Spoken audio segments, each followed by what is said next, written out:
Hi, I am Hans Rooseboom, Curator of Photography at the Rijksmuseum and currently working from home. I would like to show you one of my favorite items. It may seem just a book, but this one is rather spectacular. It's the very first photo book ever made. Indeed, it was made by the very first woman photographer, Anna Atkins, an English amateur photographer and botanist. And this is her book of cyanotypes featuring British algae. She worked on it between 1843 and 1853. Every single sheet is a unique handmade photograph. And for every single print she had to apply a light-sensitive layer, dry it in the dark, expose to sunlight for 5 to 15 minutes, develop it in water and then dry it again.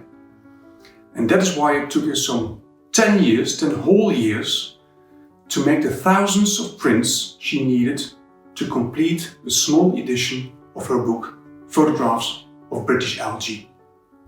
We assume she made no more than 25 copies, and they are all different. One of them is now in the Rijksmuseum. A good copy comes onto the market maybe only once every 10 years. And we had been waiting for the opportunity to acquire one for many years, so this was quite a catch.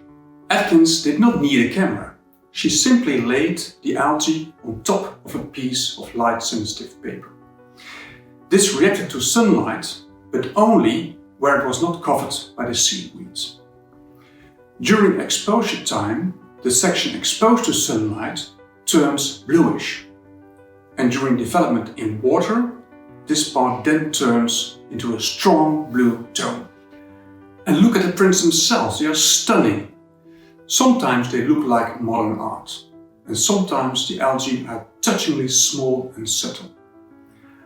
Our copy has 307 prints, so it's hard to choose your favorite image. And you can be Anna Atkins. This technique is so simple, you can do it yourself. Get yourself some cyanotype paper, use any object, wait for the sun, and develop your own cyanotype prints and be distracted. Good luck.